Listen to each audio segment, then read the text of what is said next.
네, 시청자 여러분 안녕하십니까? 뉴스타트 3부 시작합니다. 첫 소식입니다. 이른바 법 왜곡죄가 법 여권의 주도로 국회 본회의를 통과했습니다. 국회는 어제 본회의에서 이러한 내용을 담은 형법 개정안을 제적 170인 가운데 찬성 163인, 반대 3인, 기권 4인으로 가결 처리했습니다. 법 왜곡죄 수정안에 불만을 드러냈던 더불어민주당 내 강경파 추미애, 김용민 의원은 투표에 참여하지 않았고요. 민주당 내부에서는 노무현 전 대통령의 사위인 곽상원 의원이 유일하게 반대표를 던졌습니다. 개정안은 판사나 검사 등이 타인에게 부당하게 이익을 주거나 권익을 해할 목적으로 법을 왜곡하면 10년 이하의 징역 등에 처하도록 하는 내용이 담겼습니다. 아주 논란이 큰 법안이기도 하죠. 법 왜곡죄 통과로 고소 고발이 잇따를 것이라는 우려가 나오고 있습니다. 판례가 쌓이기 전까지는 혼란이 계속될 거라는 전망도 있습니다. 김경수 기자입니다.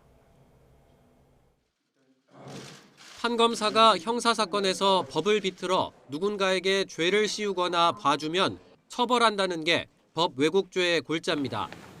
국민 기본권을 지키기 위한 여당의 사법개혁 법안 가운데 하나지만 고소, 고발이 난무할 거라는 게 법조계의 대다수 시각입니다. 수사와 재판 대부분은 불만을 가진 사람이 생길 수밖에 없는 구조이기 때문입니다. 처벌을 받은 측은 물론 더 강한 처벌을 원했던 측에서도 문제를 제기할 수 있다는 겁니다. 수사팀이나 재판부가 위축될 수 있다는 지적이 나오는 이유입니다. 고의성을 입증해야 하는 부분은 한계로 지적됩니다. 법 왜곡죄는 법을 잘못 적용해 수사나 재판 결과에 영향을 미쳤을 때 처벌하도록 했는데 판사나 검사의 의도까지 입증하는 게 쉽지 않을 거라는 주장입니다. 개정안이 국회를 통과하기 직전 일부 수정 작업을 거치긴 했지만 위헌 논란은 한동안 꼬리표처럼 따라다닐 가능성이 있습니다. 결국 대법원의 판례가 쌓일 때까지 수사와 재판에 뒤따르는 혼란은 불가피할 거라는 전망이 나옵니다. YTN 김경수입니다. 국회는 오늘 법여권 주도로 필리버스터를 강제 종료하고 재판소원제 도입을 골자로 하는 헌법재판소법 개정안을 본회의 표결에 붙입니다. 국민의힘은 사실상 사심제라고 반발하고 있지만 법여권이 절대 다수 의석을 가진 만큼 법안은 무난하게 본회의 문턱을 넘을 것으로 보입니다. 이어 더불어민주당은 현재 14명인 대법관을 26명까지 증원하는 내용의 법원조직법 개정안을 상정할 방침인데요. 국민의힘은 다시 필리버스터로 대응할 계획입니다. 다음 소식입니다. 공천원금을 포함해 모두 13가지 의혹을 받는 김병기 의원이 오늘 다시 경찰에 출석합니다. 서울경찰청 공공범죄수사대는 오늘 오전 김병기 의원을 다시 소환해 조사합니다. 김 의원은 앞서 어제 경찰에 출석해 14시간 반 동안 강도 높은 조사를 받고 밤 11시 반쯤에 귀가했습니다. 김 의원은 지난 2020년 전 동작구 의원 2명으로부터 현금 3천만 원을 받고 수개월 뒤에 돌려준 혐의를 받고 있습니다. 또 차남의 특혜 편입과 아내 비위 관련 수사 무마 청탁, 강선우 의원 공천원금 수수 묵인 등 모두 13개에 달하는 비위 의혹을 받고 있습니다. 보신 것처럼 김병기 의원은 이틀에 걸쳐서 경찰에 출석해 조사를 받게 됐습니다. 의혹이 13개에 달하기 때문인데요. 그동안 관련 정황이 담긴 녹취가 잇따라 공개된 가운데 이번 조사를 통해 의혹의 실체가 밝혀질지 주목됩니다. 김희영 기자가 정리했습니다.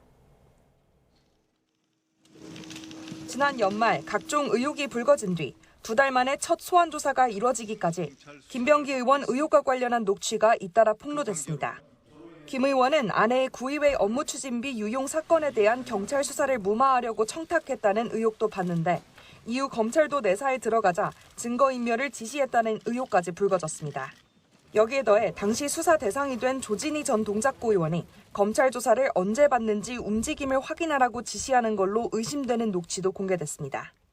오라고 그러면은 이거를 꼭 전화 주시라고 뭐 이렇게 얘기를 해야 되겠지. 아니면 뭐 적당한 때 전화를 갖다가 걸어가지고 케어를 갖다가 하든지. 대한항공의 특혜성 의전을 요구했다는 의혹과 관련해서도 보좌진에게 제주 여행 전 항공사 임원과 직접 통화하겠다고 말하는 녹취가 논란이 됐습니다. 전화를 할 거다 그러면 좀 그 제주도 가시는데 좀 알려드리라고 얘기를 해. 내가 전화를 할게. 쿠팡으로 옮긴 전 보좌진에 대한 인사 불이익을 요구했다는 의혹은 물론 김병기 의원이 뭘 보여주고 외면했어. 안 봤어. 내가 알 이유가 없는 것 같다라고 해서 자료 같은 거 난 전혀 안 봤어. 정치연금 의혹과 관련해서도 돈을 건넸다며 탄원서를 작성한 전직 동작구 의원이 김 의원 측에 요구가 있었다고 주장하는 육성 녹음 파일이 공개됐습니다. 20년에 선거 있잖아요. 부천 선거잖아요. 그래서 돈이 필요하다. 이걸 달라고 했죠. 강선 의원이 김경 전 서울시 의원으로부터 1억 원을 받은 사실을 김 의원이 묵인했다는 의혹도 터져 나왔습니다. 저도 잘 모르세요. 하여튼 돈부터 돌려드리세요. 김 의원을 둘러싼 의혹의 파장이 이어지는 가운데 이번 조사를 통해 혐의를 밝힐 수 있을지 주목됩니다. YTN 김희영입니다. 북한에 무인기를 보낸 혐의를 받는 30대 대학원생이 구속됐습니다. 서울중앙지방법원은 어제 형법상 일반 이적 등 혐의를 받는 오모 씨에 대해 증거인멸과 도주에 대한 우려가 있다며 구속영장을 발부했습니다. 오 씨는 지난해 9월부터 지난달까지 4차례에 걸쳐 북한에 무인기를 보내 남북 간 긴장을 조성하고 우리 군의 군사사항을 노출해 군사상 이익을 해친 혐의를 받습니다. 신문에서 오 씨는 북한은 법적으로 왜곡이 아니라 이적죄가 성립되지 않는다며 무인기도 북한에 넘어간 뒤 촬영이 시작되도록 해 군 시설 등을 유출하지 않았다고 반박했습니다. 고고도 미사일 방어체계 사드 정식 배치를 늦추기 위해 군사작전 내용을 외부로 유출한 혐의를 받는 문재인 정부의 안보라인 주요 인사들의 재판이 오늘 본격적으로 시작됩니다. 서울중앙지방법원은 오늘 오후 2시 10분 직권남용 권리행사 방해 등의 혐의를 받는 정의용 전 국가안보실장, 정경두 전 국방부 장관, 서주석 전 국가안보실 1차장의 1차 공판기일을 진행합니다. 앞서 지난 준비기일 재판부는 국방부 방침으로 작전 정보를 사전에 알려준 것이 죄가 되는지 모르겠다며 공소장을 명확히 해달라고 검찰에 요청한 바 있습니다. 네, 이번엔 국제 뉴스 살펴보겠습니다. 김정은 위원장이 어제 우리와의 대화는 거부하면서 미국과의 대화 가능성을 시사했죠. 이에 대해서 백악관이 아무 전제 조건 없이 김정은과 대화할 의사가 있다고 밝혔습니다. 다음 달 말로 예정된 트럼프 대통령의 방중 기간에 북미 정상회담이 이뤄질지 주목됩니다. 박영진 기자입니다. 김정은 북한 국무위원장은 북미 관계는 전적으로 미국에 달려 있다며 북한의 핵 보유국 지위를 인정하고 적대시 정책을 철회한다면 미국과 좋게 지내지 못할 이유가 없다고 말했습니다. 평화적 공존이든 영원한 대결이든 우리는 모든 것에 준비되어 있으며 그 선택은 우리가 하는 것이 아닙니다. 이에 대한 입장을 묻는 YTN의 질의에 미 백악관은 트럼프 대통령이 김정은과 아무런 전제 조건 없는 대화를 하는데 열려 있다고 밝혔습니다. 백악관 당국자는 트럼프 대통령이 집권 1기 때 김정은과 3차례 역사적인 정상회담을 하고 한반도를 안정시켰다며 이같이 말했습니다. 다만 북한의 완전한 비핵화를 추구한다는 미국의 대북 정책은 변함이 없다고 확인했습니다. 트럼프 대통령은 재집권 이후에도 북한을 일종의 핵 보유국이라고까지 지칭하며 김정은과의 대화를 희망했습니다. 지난해 10월 경주 에이펙 순방 때도 내내 만남에 공을 들였지만 결국 성사되지 않자 아쉬움을 토로하기도 했습니다. We never were able to talk because I was so busy.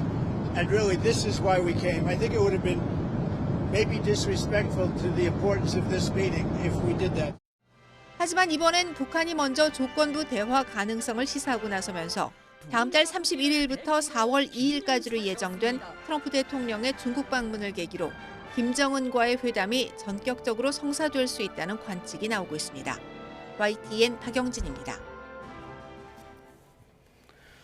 미국과 이란이 이란 핵 문제를 두고 3차 핵 협상을 벌였습니다. 하지만 합의를 이루지는 못한 채 다음 주 대화를 다시 하기로 했습니다.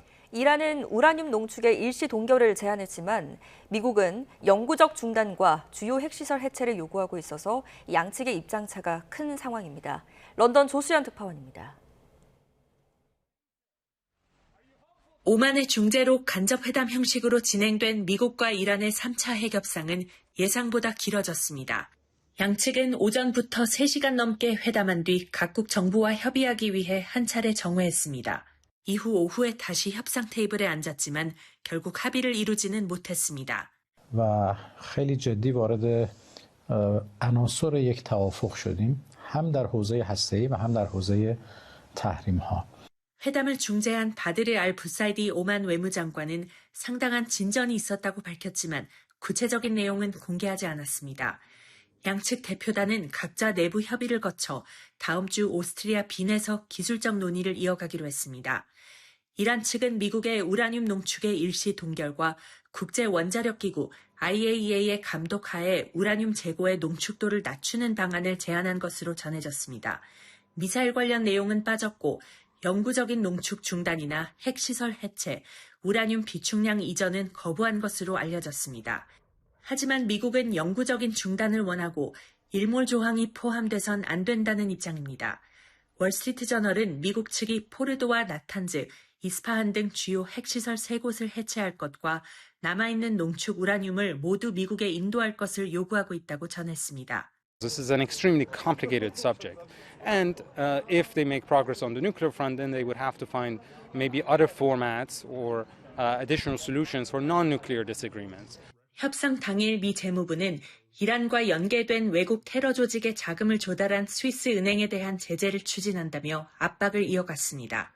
군사적 충돌 시나리오는 양측 모두의 부담이 큰 만큼 일단 대화를 이어가기로 뜻을 모은 것으로 보이지만 다음 주 협상까지 신경전이 지속될 전망입니다. 런던에서 YTN 조수연입니다.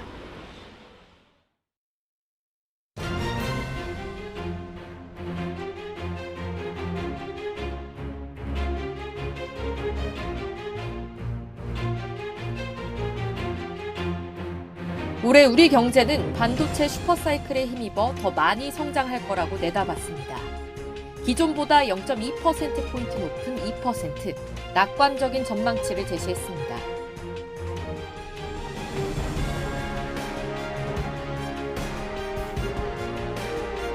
다만 성장 전망의 상향 조정에도 BIT 부분 성장률은 지난 전망과 동일한 1.4%를 유지한다는 점을 고려할 때 IT 및 BIT 부분 간의 격차는 오히려 11월 전망보다 확대된 것으로 볼 수 있습니다.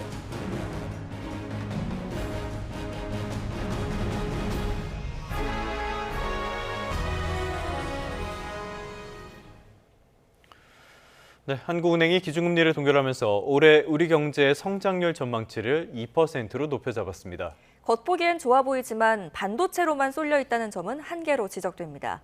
주원 현대경제연구원 연구본부장과 함께하겠습니다. 어서 오십시오. 네, 어서 오십시오, 본부장님. 자, 한국은행 기준금리를 연 2.5%로 또 한 번 동결했어요. 예상대로죠? 국민 5천만 명이 모두 예상했던 거고요. 이거는 뭐 예. 하느니 뭐 그렇죠. 뭐 딱히 주목할 만한 내용은 없었고. 네. 일단은 금리 인하 타이밍은 이미 놓쳤고요. 사실 하려면은 이제 작년 하반기쯤에 그렇죠. 좀 한 번 정도 더 했어야 되는데 그때는 이제 환율 이슈 때문에 지금까지도 이어지고 있는 원 달러 환율 한 1,400원대 그리고 이제 미국 연준이 여전히 좀 매파적입니다. 네. 연준의 금리도 올해 중에 많아야 한 번 이런 식으로 지금 전망이 있어서 만약 여기서 우리가 금리를 더 내려버리면 이제 환율이 더 불안해질 수 있고 그렇죠. 특히 이제 한국은행에서 이제 가장 큰 핵심적인 원인들은 가계부채라든가 부동산 시장. 지금 간신히 좀 부동산 시장이 조금 떨어지는 분위기인데 이제 그런 분위기에 또 찬물을 끼얹을 수 있다. 뭐 이런 배경에서 만장일치로 동결을 네. 했습니다. 네. 자, 한국은행이 쉽게 금리를 내리지 못하는 이유도 이해는 됩니다. 그런데 6개월 뒤에 금리 전망을 보면 대부분이 동결 쪽인데 점도표도 움직이지 않는 쪽으로 지금 보고 있다 이런 식으로 읽히는데 앞으로의 통화 정책 어떻게 전망하세요? 금리 인하 사이클은 작년 여름쯤에서 아마 제 기억으로 한 번 정도 그때 마지막으로 했던 게 그게 끝이라고 생각이 됩니다. 네. 이제 금리 인하는 더 이상 불가능하고요. 왜냐하면 지금 금리 인하를 했을 때 말씀드렸던 부동산 시장이 다시 불안해질 수 있고 또 환율도 불안해질 수 있고요. 그러면은 이제 금리 인하가 아니라면 이제 금리 인상을 해야 되는데 반대로 생각해서 사실 주식 시장이 지금 좋잖아요. 네. 여기다가 한국은행이 만약에 올해 중에 금리 인상한다는 시그널을 준다? 그럼 주식 시장이 상당히 좀 조정을 받을 가능성도 있습니다. 네. 그러니까 이러지도 저러지도 못하고 그래서 올해까지는 동결을 할 것 같은데 네. 일부에서는 올해 한 하반기쯤에 한 번 정도 인하 가능성을 제기를 하는데 저는 그럴 가능성은 거의 없다고 생각이 돼요. 왜냐하면 실물 경기 자체가 빠르지는 않지만 우상향 추세고 네. 지금 자산 시장이 이런 분위기, 주식 시장이 이런 분위기면 실물 경제 자체에도 약간의 버블이 형성될 가능성이 있거든요. 여기서 정부가 생각할 수 있는 카드는 금리가 한번 인상이 되면 좋겠다. 살짝 조정을 위해서. 오히려 저는 실물 경제가 너무 또 그 주식시장에 영향을 받아서 너무 빨리 올라가는 것을 경계한 한국은행의 좀 선제적인 조치도 가능하다고 봐서 가능성은 높지는 않지만 연말에 금리가 한 번 정도 인상이 될 가능성도 저는 오히려 있다고 생각이 됩니다. 인하 가능성보다는 오히려 올릴 가능성. 어제 이상용 총재께서도 주식시장이나 부동산 시장에 대한 우려도 이야기를 했으니까요. 자, 전반적인 기조를 보면요. 말씀하신 것처럼 한국 경제의 성장세가 조금씩이나마 회복되고 있다는 점. 올해 성장률 전망치를 2%로 전망을 했거든요. 이거는 기존 전망치보다는 높여 잡긴 한 거죠. 예, 그러니까 한국은행이 3개월마다 이제 전망치를 수정해서 발표하는데 작년 11월에 1.8%였고 이제 이번에 발표한 게 2.0%인데 직전에 이제 국책기관 중에서는 KDI가 이제 1.9%로 발표를 했고요. 예. 그러다 보니까 뭐 다른 기관하고 별 차이는 없습니다. 뭐 저희 연구원도 작년 9월에 올해 거를 1.9로 전망을 했고 네. 주요 글로벌 기관들 뭐 국내의 주요 기관들 보면 2% 내외에서 그래서 뭐 저 정도면 무난하다고 생각이 되고 근데 한국은행의 전망치가 좀 뭐 특별히 다른 기관에 튄다 이런 모습은 없는 것 같고요. 2.0% 정도면 무난한 걸로 생각이 됩니다. 네, 결국 근데 숫자를 보면 2%지만 속을 들여다보면 이게 반도체가 끌고 가고 있지 않습니까? 장기적으로 봤을 때 이 구조 괜찮을까요? 반대로 제가 질문을 드리면 반도체가 만약에 없었으면 지금 저성장률이 나올 수가 없는 거죠. 그나마 이제 다른 부분은 사실 그렇게 좋은 부분이 없어요. 우리나라 경제를 보면. 그러니까 반도체라도 호황이 돼서 저렇게 경제 성장률을 끌고 가는 게 그나마 이제 낫다고 생각이 되고 다만 이제 반도체 어떤 경기 전망에 대해서는 상당히 좀 불확실한 측면이 있습니다. 저건 일개 산업의 사이클이잖아요. 어떤 산업이든지 산업 경기가 계속 주구장창 올라갈 수만은 없는 거기 때문에 그래서 파동을 그리는데 그 파동이 과연 지금 계속 올라가는 추세가 언제쯤 꺾일지. 이제 그렇다면 그게 올해는 아닐 거라고 이제 많은 기관들이 예측하고 한국은행도 예측하기 때문에 성장률을 높여 잡은 거라고 생각이 됩니다. 알겠습니다. 말씀하신 것처럼 지금 우리 경제 사실 증시도 반도체 중심으로 지금 가고 있으니까요. 반도체 좋은 건 알겠는데 조금 전에 제가 그래픽으로도 보여드렸는데요. 건설 경기의 더딘 회복이 한 0.2% 정도 성장률을 깎아먹었다 이렇게 설명을 하고 있거든요. 건설 경기에 우리가 이렇게까지 주목하는 배경은 뭡니까? 건설 투자와 반도체 산업을 우리가 물론 하나는 건설업이고 하나는 제조업의 일부 산업이지만 딱 비교를 해봤을 때 이게 한국 경제에 미치는 파급력은 사실 건설업이 더 큽니다. 왜냐하면 제조업은 원래 서비스업이나 건설업보다는 고용을 덜 쓰는 그러니까 고용 휴발 효과가 상당히 낮은 산업이고 제조업 중에서도 특히 석유화학과 반도체 산업은 대규모 장치 산업이기 때문에 저기 산업 경기의 호황이라고 고용이 전체적으로 확 직간접적으로 긍정적인 영향을 못 미치거든요. 건설 같은 데가 잘 해줘야 된다. 그렇죠. 그러니까 작년 우리나라 연간 경제 성장률이 1.0%인데 건설 투자가 GDP에서 차지하는 비중이 한 10%가 좀 넘어가거든요. 건설 투자가 작년에 마이너스 9.9%였습니다. 요걸 계산하면 작년에 건설 투자가 만약에 마이너스 9.9%가 아니고 그리고 뭐 플러스 뭐 10% 이렇게 크게 호황이 아니고 그냥 단순히 0% 제자리 걸음만 했었어도 작년 연간 한국 경제 성장률은 2.0%가 됩니다. 1.0이 아니고 그만큼 건설 투자가 한국 경제에 미치는 파급 영향이 큰데 작년과 올해 초에 어떤 건설 쪽의 경기를 선행 우리가 볼 수 있는 그런 수주 건설 수주 쪽 보면 상당히 안 좋습니다. 예. 다만 올해 건설 투자도 좋지 않을 아, 거고 예. 그게 결국은 우리나라 5대 경제 성장률을 떨어뜨린 요인으로 작용할 것 같습니다. 네, 결국 이 쏠림 현상이 문제라고 하는 건데 이 쏠림 현상이 얼마나 양극화를 키우고 있는지도 한번 짚어봐야 될 것 같습니다. 이창용 총재가 양극화의 심화 원인으로 이 IT 중심의 성장, 그리고 고소득층 위주의 주가 상승 이익, 그리고 AI 기술 활용 격차를 꼽았는데 이 진단은 어떻게 보셨어요? 조금 좀 너무 뜬구름 잡는 얘기고요. 왜냐하면 이제 반도체 호황이라고 했을 때 그 이제 반도체 우리 대기업들만 좋은 거고 네. 사실 나머지는 다 안 좋거든요.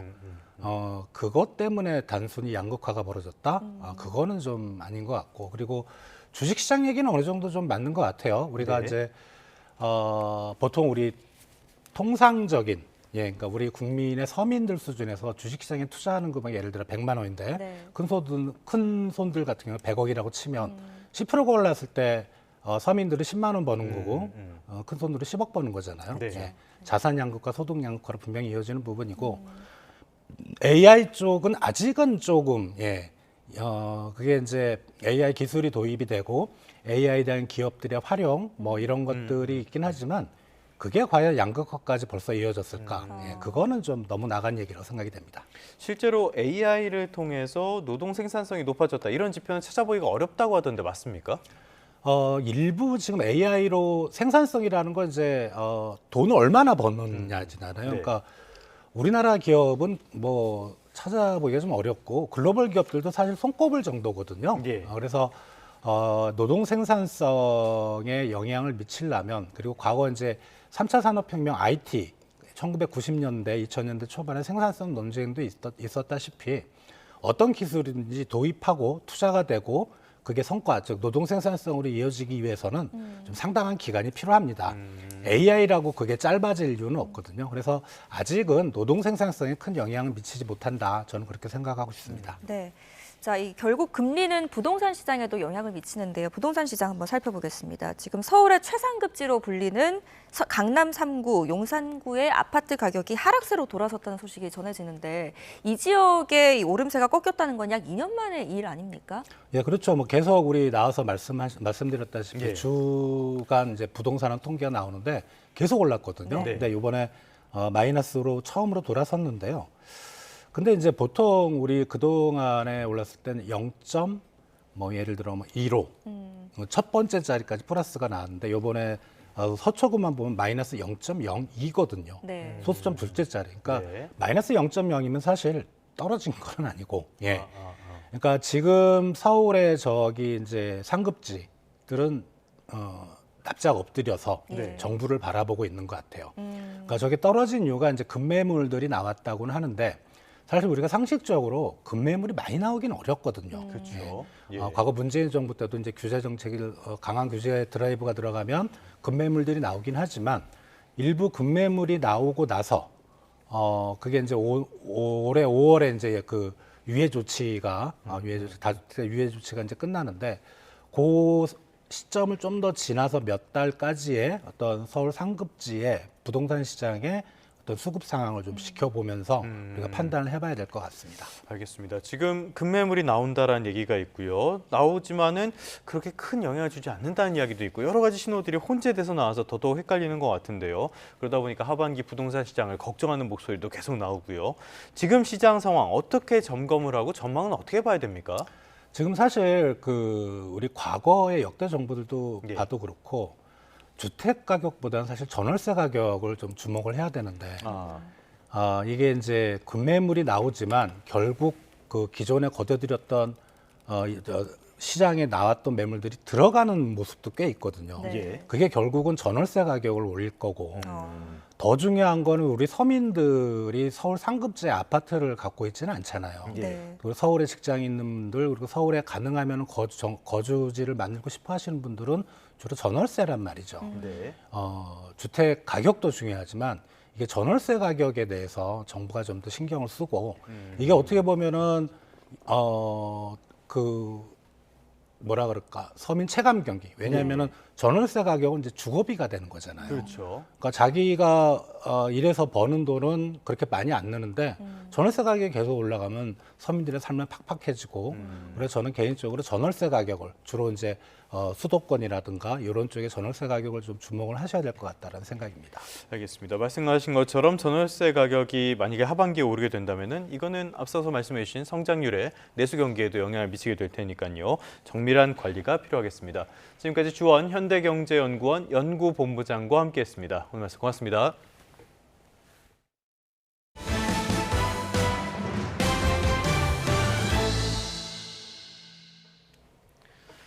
정부가 전국 모든 학교의 교복 가격과 공급업체 현황을 조사해 가격 구조를 개선하기로 했습니다. 비싸고 불편하다고 지적된 정장형 교복은 폐지하는 방안을 검토하고 상한가가 따로 없는 생활복이나 체육복에 대해서도 상한가를 정한다는 방침입니다. 또 현재 현물로 지원하는 교복비를 일정 금액 안에서 필요한 품목을 선택해 구매할 수 있게 현금이나 바우처형으로 전환하도록 권고하겠다고 전했습니다. 다음 소식입니다. 강북 모텔 연쇄살인 사건을 수사하는 검찰이 피의자 김모 씨에 대한 신상 공개를 검토하고 있습니다. 서울 북부지방검찰청은 김 씨에 대한 신상 공개 여부를 논의하기 위해 신상정보공개심의위원회 개최를 검토하고 있다고 밝혔습니다. 중대범죄 신상공개법에 따라 검찰은 강력범죄 등 중대범죄 피의자에 대해 심의를 거쳐 신상공개를 결정할 수 있습니다. 앞서 유족 측은 경찰 수사 단계에서부터 신상 공개를 강하게 요구해왔는데 경찰은 범행의 잔혹성 등 요건을 따져봐야 한다는 입장을 보여왔습니다. 네, 12.29 여객기 참사 현장에서 1년이 훨씬 지나 유골이 발견됐습니다. 유족들은 정부의 부실한 수습이 드러났다며 분통을 터뜨렸습니다. 특히 이재명 대통령이 최근 언급한 무안공항 재개항과 관련해 철저한 진상규명이 먼저라고 강조했습니다. 나현호 기자입니다. 무안국제공항에서 과학수사 요원들이 여객기 잔해물을 분류해 정리합니다. 그런데 이 과정에서 25cm 길이의 유골 한 점이 발견됐습니다. 참사 희생자의 것으로 추정되는데 경찰은 정확한 신원 확인을 위해 국립과학수사연구원에 정밀 감식을 의뢰했습니다. 뜯어내고 걷어내고 보니까 뭔가 이상한 게 나와서 그거를 이렇게 솔로도 풀고 이렇게 그렇게 봤거든요. 보니까 인쇄뼈로 좀 추정되는 게 보이는 거예요. 뒤늦게 발견된 유해 앞에서 유족들은 또다시 무너져 내렸습니다. 빠른 수습과 상황 종료에만 급급했던 정부의 무책임한 민낯이 여실히 드러났다며 울분을 토했습니다. 분명히 안에도 유류품이 나오고 잔해가 있을지도 모른다는 저희 유가족들의 추측이 있었고 그 추측이 이번 이제 현실로 이제 증거로 드러났다라고 보고 이는 이제 명백한 국가의 책임을 방기한 결과라고 좀 보고 있습니다. 최근 이재명 대통령이 언급한 무안공항 조기 재개항 발언에 대해서도 유족들은 분명한 선을 그었습니다. 재개항 전제는 철저한 진상규명과 완벽한 안전이라는 겁니다. 유족들은 참사 이후 지금까지 철저한 진상규명과 책임자 처벌은 더디기만 하다며 이제야 항공철도 사고조사위가 국무총리실 산하로 이관된 상황에서 정부의 막연한 약속만으로 사고 현장을 떠날 수 없다고 말했습니다. 또 무안공항이 국가의 책임과 국민의 안전을 증명하는 시험대가 돼야 한다며 진실이 밝혀지기 전까지는 멈추지 않겠다고 강조했습니다. YTN 나연호입니다.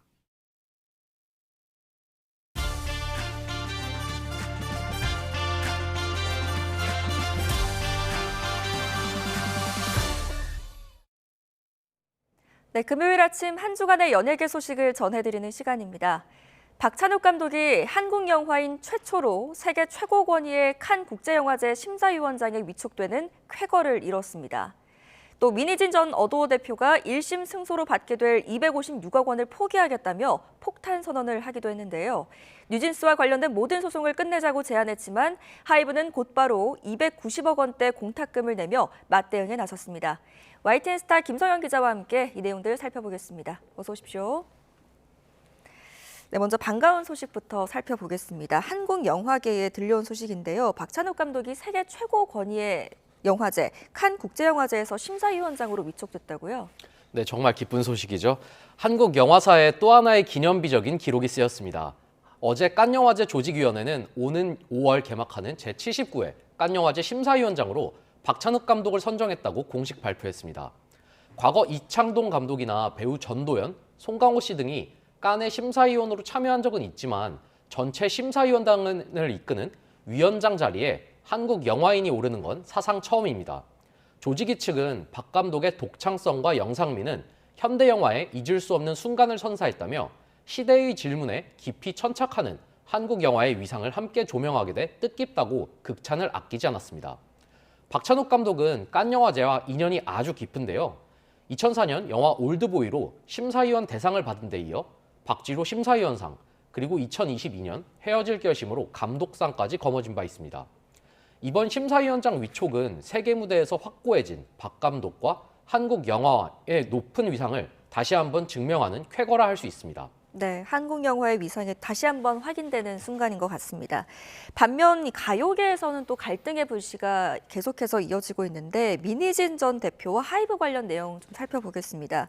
민 전 대표가 200억 원이 넘는 거액을 포기하면서까지 소송을 끝내자고 한 배경이 뭡니까? 네, 민 전 대표가 그제 긴급 기자회견을 열고 하이브의 휴전을 제안했습니다. 자신의 풋옵션 소송 1심 승소로 받게 될 256억 원을 포기할 테니 자신과 뉴진스 멤버 등을 향한 모든 민형사상, 고소고발을 전면 취하하라는 겁니다. 가장 큰 이유는 역시 뉴진스 멤버들이었습니다. 민 전 대표는 누군가는 무대에, 누군가는 법정에 서야 하는 현실이 괴롭다고 호소했는데요. 최근 하이브 산하 어도어가 멤버 다니엘에게 거액의 손해배상 소송을 제기한 상황에서 멤버들을 보호하고 갈등을 봉합하기 위해 금전적 권리까지 내려놓는 초강수를 든 것으로 보입니다. 네, 어찌 보면 민 전 대표가 이렇게 거액까지 포기하겠다면서 먼저 손을 내민 셈인데 하이브는 어떤 입장입니까? 네, 하이브는 민 전 대표의 제안을 사실상 거절하고 법적 절차대로 맞불을 놨습니다. 같은 날 서울중앙지법에 292억 5천만 원의 보증 공탁금을 납부했는데요. 이 공탁금을 쉽게 말씀드리면 최종 판결이 나올 때까지 일단 법원 금고에 돈을 맡겨두는 것을 의미합니다. 네. 앞서 1심 재판부는 하이브 패소 판결을 내리면서 민 전 대표가 원한다면 곧바로 돈을 압류해 갈 수 있도록 가집행을 허용했는데요.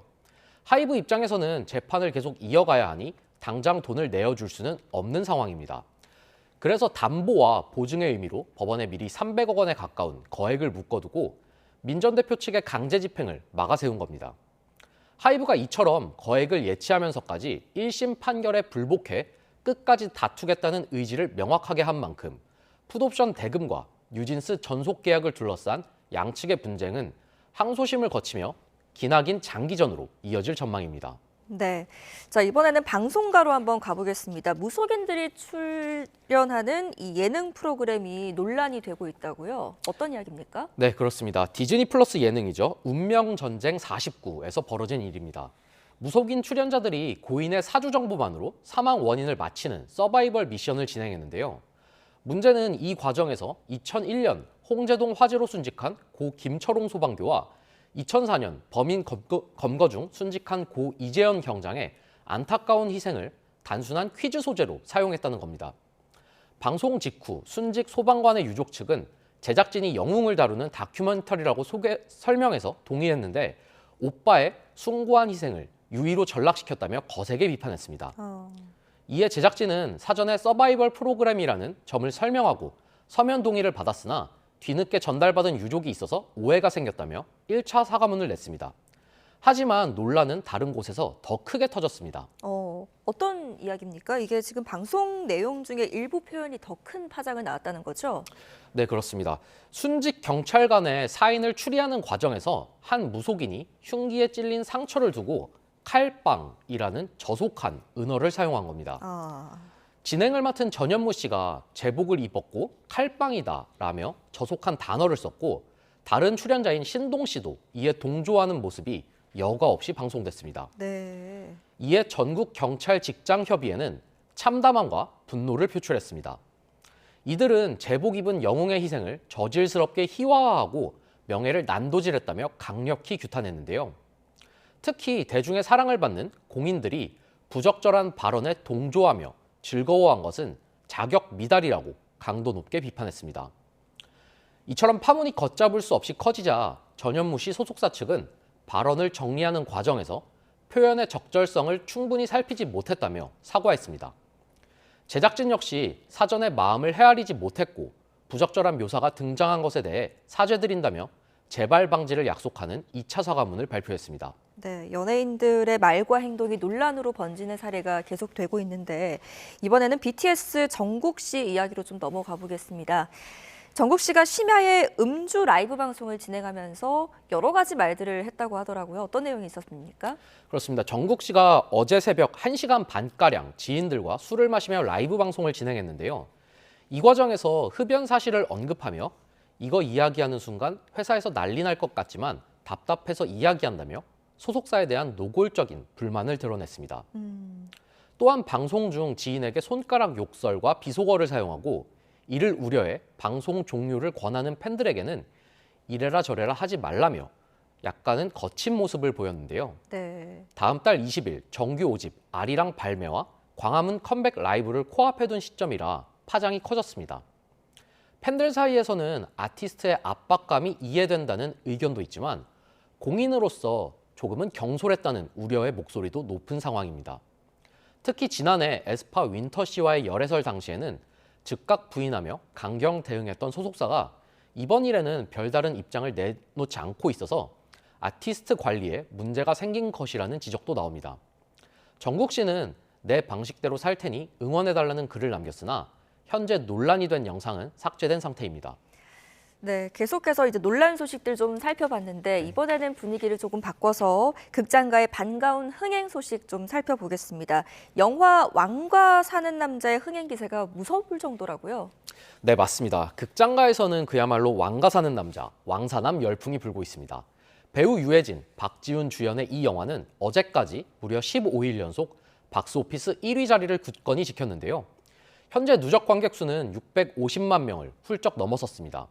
이런 맹렬한 추세라면 이번 주말 안으로 700만 관객 돌파가 확실시 되는 상황입니다. 영화는 1457년 청룡포를 배경으로 왕위에서 쫓겨나 유배된 어린 선왕 단종과 그를 맞이한 광천골 마을 사람들의 이야기를 그렸는데요. 유해진, 박지훈을 비롯해 유지태, 전미도 등 믿고 보는 배우들의 열연이 더해져 뜨거운 입소문을 타고 있습니다. 영화계 안팎에서는 1000만 관객 고지까지 밟는 것 아니냐는 장밋빛 전망도 나오고 있는데요. 만약 1000만 관객을 돌파하게 된다면 지난 2024년 범죄도시 시리즈 이후 약 2년 만에 달성하는 한국 영화계 쾌거가 될 전망입니다. 흥행 돌풍이 그만큼 심상치 않은 것 같은데요. 그런데 이 영화의 인기가 영화관 밖에서 그러니까 이 관객들의 일상에서도 변화를 일으키고 있다고요. 어떤 이야기입니까? 그렇습니다. 영화가 다른 비극적 역사에 깊이 몰입한 관객들이 만들어낸 굉장히 이색적인 진풍경입니다. 먼저 극중 유해진 씨가 연기한 어몽도를 기리는 발길이 이어지고 있습니다. 단종의 시신을 목숨 걸고 수습했던 그의 묘소가 대구 군위군에 있다는 사실이 알려지면서 평일과 휴일을 가리지 않고 방문객들이 묘소를 찾고 있습니다. 온라인 지도 앱에서는 이른바 과몰입 현상이 더 뚜렷합니다. 조카인 단종의 왕위를 빼앗고 죽음으로 문 숙부, 수양대군, 즉 세조가 묻힌 남양주 광릉에는 별점 테러가 쏟아졌습니다. 반면 비운의 왕 단종이 잠든 영월 장릉에는 응원과 위로의 댓글이 줄을 잇고 있습니다. 네, 알겠습니다. 오늘 여기까지 듣겠습니다. 지금까지 YTN 스타 김성현 기자와 함께했습니다. 잘 들었습니다.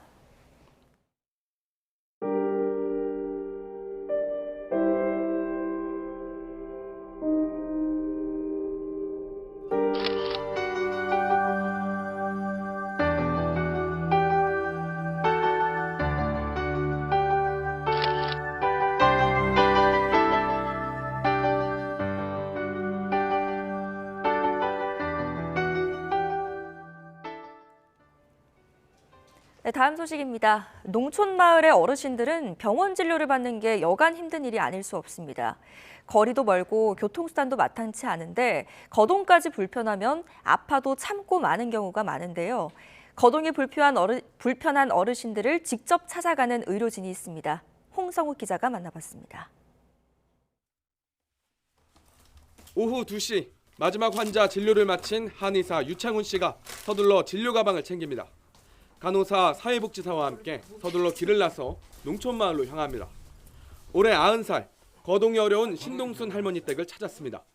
아픈 곳을 꼼꼼하게 살피고 진료를 시작합니다. 이거는 좀 관절 안으로 넣어야 돼서 조금 아파요. 불편한 다리로 병원 방문이 어려웠는데 한 달에 한 번 한의사가 직접 찾아와 침을 놓고 치료해주니 이보다 더 고마울 수가 없습니다. 있는 안방에서만 살림이지 저 주방에 못 가요. 기어다니니까. 한의원에서 혈압 재주고 그러는 게 얼마나 고마운지 몰라요.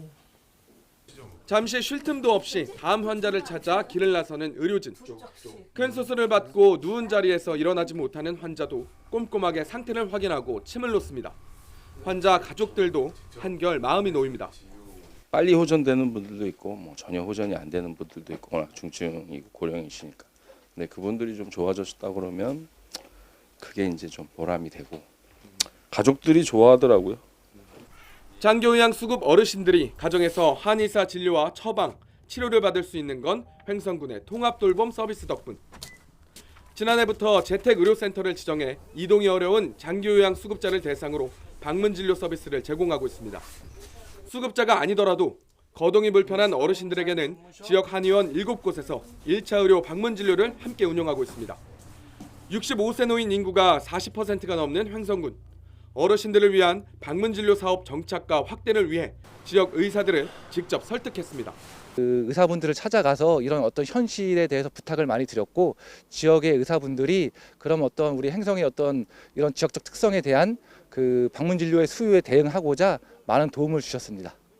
다음 달 27일 이후 전국으로 확대 시행되는 통합돌봄 서비스. 강원도의 작은 자치단체가 한 발 앞서 선보인 통합돌봄이 성공 사례로 주목받고 있습니다. YTN 홍서욱입니다. 네, 끝으로 출근길 날씨 살펴보겠습니다. YTN 야외 스튜디오 연결합니다. 원희다 캐스터. 네, 원희다입니다. 네, 오늘 아침 서울 하늘은 무난한 것 같은데요. 비가 오는 것이 있나 보죠?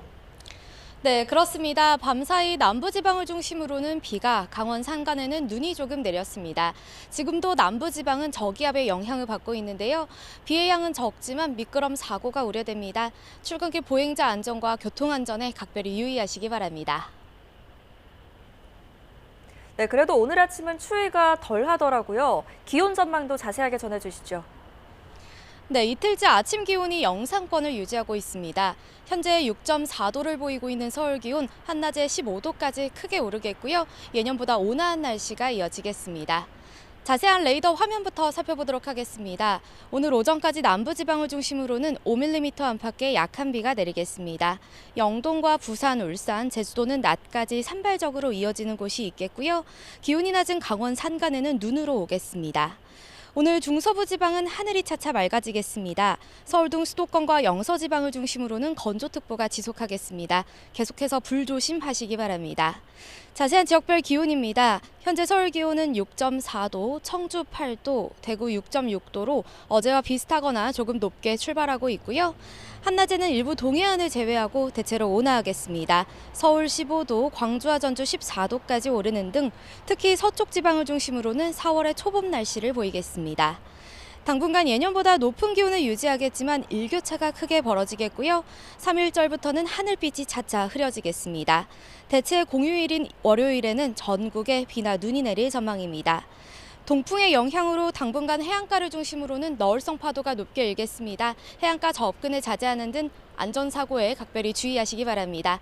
지금까지 YTN 원희다입니다.